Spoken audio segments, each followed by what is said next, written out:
Hello everyone, কেমন আছো তোমরা? আশা করি সবাই খুব ভালো আছো। আজকে একটা বাচ্চাদের জন্য হোমমেড সেরেলাকের রেসিপি নিয়ে এসেছি। তো চলো দেখে নিই কী কী করছি আমি। প্রথমেই আমি নিয়ে নিয়েছি 1 কাপ মতন লাল চিড়ে, সাদা চিড়েও নিতে পারো তোমরা। আর তার সাথে 1 কাপ মতন ওটস। এটাকে ভালো করে শুকনো খোলায় ভেজে নিয়েছি। তারপরে সেম 1 কাপ মাপের আমি নিয়ে নিয়েছি মাখানা। প্রত্যেকটা জিনিস আমি সেম পরিমাণেই নিয়েছি, তাই আমি 1 কাপ কথাটা মেনশন করছি। মাখানাটা ভাজা হয়েছে কি করে বুঝবে? এরকম যখন পাফ করবে মুড়ির মতন ভেঙে যাবে, তখনই বুঝতে পারবে মাখানাটা হয়ে গেছে। তারপরে আমি নিয়ে নিয়েছি 1 কাপ মতন খই। অনেকে এখানে মুড়ি ব্যবহার করে, তবে আমি মুড়িটাকে প্রেফার করি না।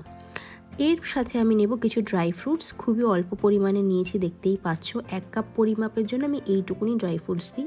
ভালো করে ড্রাই রোস্ট করে নেবো সব জিনিসগুলো, এবং তারপরে সব কটাকে আমি একটা একটা করে ব্লেন্ডারে ব্লেন্ড করে নেবো।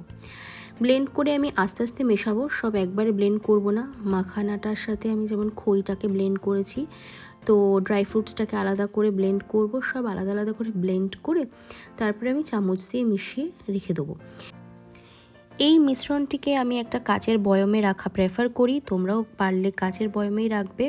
আর এটা মোটামুটি 1 মান্থ অবধি ব্যবহার করা যেতে পারে, তার আগেই শেষ হয়ে যায়। তো ভালো করে জিনিসটা দেখতেই পাচ্ছ আমি মিশিয়ে নিয়েছি। এরপর আমি একটা কাচের বয়মে ভরে নেব। এটাকে আমি ফ্রিজে স্টোর করি। ফ্রিজে স্টোর করলে অনেক দিন থাকে এবং ভালো থাকে। তোমরা চাইলে ফ্রিজে স্টোর করতে পারো বা এমনিও রাখতে পারো, এমনি রাখলেও কোনো অসুবিধা নেই। তো ভিডিওটা সম্পূর্ণ দেখা হলে নিশ্চয়ই জানাবে যে কীরকম লাগলো।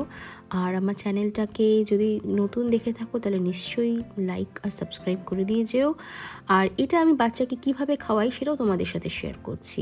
প্রথমে আমি 2 চামচ মতন মিল্ক পাউডার নিয়ে নিয়েছি বাটিতে, দেখতেই পাচ্ছ। এবার এর মধ্যে আমি 4 চামচ মতন এই হোমমেড সেরেলাক পাউডারটা নিয়ে নেবো। যেরকম বাচ্চারা ফর্মুলা মিল্ক খায় সেরকম, আর যদি তারা ফর্মুলা মিল্ক না খায়, যখন বাচ্চা গরুর দুধ খাবে তখন গরুর দুধ মিশিয়ে করা যাবে জিনিসটাকে। এটা খুবই একটা হেলদি খাবার। বাইরের প্যাকেট জাতীয় খাবার খাওয়ানোর বদলে যদি আমরা বাড়িতে এভাবে বানিয়ে বাচ্চাদের খাওয়াতে পারি, তাহলে জিনিসটা অনেকই স্বাস্থ্যকর হবে। এটা কিছুই না, খুব সিম্পল, এটা খুব ইনস্ট্যান্ট হয়ে যায়। জাস্ট একটু গরম জল দিয়ে এটাকে ভালো করে মিশিয়ে 5 থেকে 10 মিনিট মতন রেখে দিলেই হয়।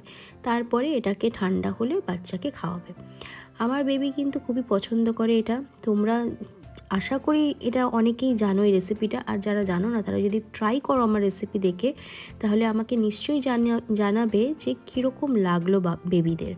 কারণ বেবিদের ভালো লাগলে মানে তারা খাচ্ছে মানে তাদের ভালো লেগেছে, আর যদি খাচ্ছে না তাহলে তো বোঝা যাবে ভালো লাগেনি।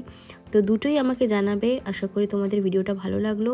দেখা হচ্ছে নেক্সট ভিডিওতে। ততক্ষণের জন্য সবাই ভালো থেকো, সুস্থ থেকো, আর আমার চ্যানেলের পাশে থেকো। টাটা।